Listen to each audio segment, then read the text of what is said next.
Good evening. Thank you for joining us. The voters have spoken, and we are learning who they've decided will have a chance to lead Minnesota moving forward. Primary election polls close at 8 tonight, and tonight's winners will move on to the general election in November. WCCO's team of reporters and experts are standing by ready to bring you real-time updates and analysis on the major races that we are watching tonight. Let's jump right into the race for governor. On the Republican side, we have Lisa Demuth, the House Speaker, with 43% of the votes in, leading the pack here. Ashley Grams is in St. Paul, where Speaker Demuth and supporters are gathered tonight.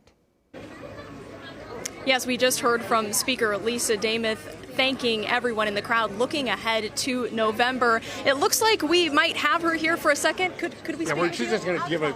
Go ahead. You're gonna, can I do this? Yeah. 1 second. We're just going to chat really quick with Lisa right after she spoke with the supporters here.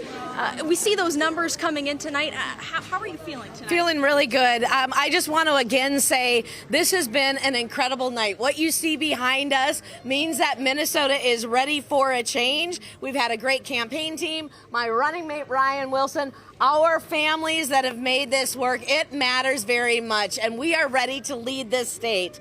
I want to thank everyone. This is important for all of Minnesota to know that Ryan and I together, the Demuth-Wilson ticket, we are ready to serve Minnesota as the next administration that will respect taxpayer dollars, that will end fraud once and for all, will improve our kids' educational outcomes, and make this a place that businesses can grow and start and thrive here rather than feeling like they have to leave.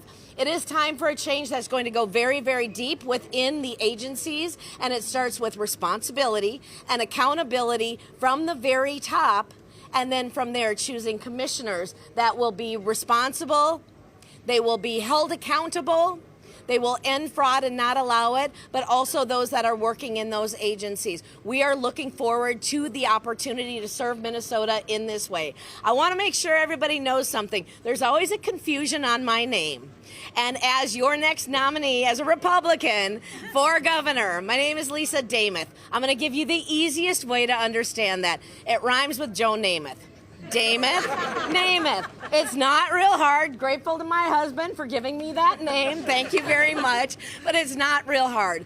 What we know, though, with Senator Klobuchar, she has been in Washington for over 20 years. She has been running for office and in office for 30 years. She would be no different than the administration that has currently led our state into the dysfunction that it is now. That is why I say, as your next governor, that responsibility, accountability is there, and we have to move forward.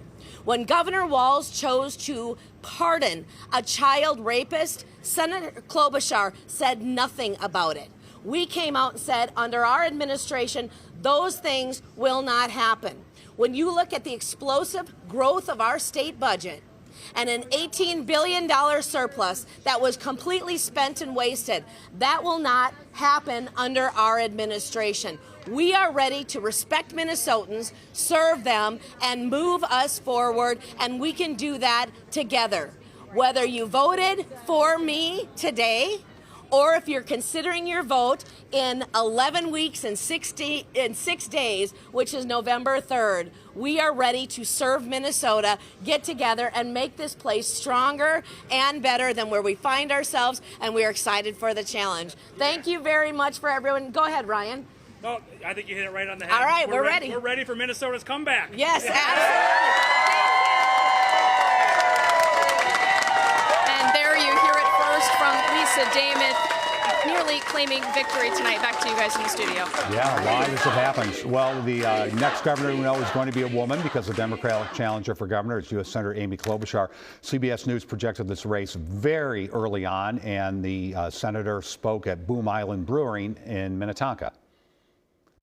I believe that good will prevail. I believe in our future. I believe in Minnesota, and I know you do too. So let's get to work, let's get this done, and let's win this election. Thank you, everyone. In her speech tonight, Klobuchar also called on independent and moderate Republican voters for support. Well, tonight's team coverage includes expert analysis led by our own Esme Murphy, who joins us right now. Hi there, Esme. Hi there, Amelia and Frank. Well, I'm here with the experts, Abu Amara, Democratic analyst. We've got Amy Frederickson, who is the Republican analyst. And wow, this has been quite the night. Your hot takes, Amy Frederickson, because this is quite a night for Well, Republicans. I'm loving the November matchups, right? Right now, it's going to be, it looks like very likely a Klobuchar-Demuth matchup. And we heard her, Namath. And first woman governor in state history. That's will right. happen, so historic. If this holds up, it certainly looks like it's going to hold up. That is incredible, isn't it? Yes, it is. And we know we have Michelle Tafoya in the race. It's still a bit of a battle, but it's looking like Peggy Flanagan, Lieutenant Governor Flanagan. And I am excited about these races. That's my hot take. I also think biggest win and surprise of the night, the newsmaker, is Lisa Demuth. We just heard from her taking out the Trump-endorsed candidate. Very few have done that across the country. It cannot be ignored. Yeah, my hot take is it looks like Angie Craig is underperforming in the 2nd congressional district. That's her home. Which is huge. Ultimately, if she was going to win this campaign, she had to do well at home, something like 60% or more. It looks like they're in a dogfight at 49-49. That's my hot take. I think if she ultimately loses, I think that's going to be the reason why. All right. Well, my hot take is that Lisa Demuth has triumphed over a presidential endorsement that was doubled down just this morning on Truth Social by President Trump. This is what people will be talking about across the nation politically tomorrow, is that a Donald Trump endorsee, his close friend, Mike Lindell, the My Pillow guy, it looks like she is losing to Lisa Demuth, who was trailing in the polls just a short few weeks ago. And honestly, not a small victory. A double-digit victory. Well, that's what it looks like right now. Right. It could be double digits. Amazing stuff. All right, back to you guys in the studio. All right, thanks you three. We'll follow those numbers for sure.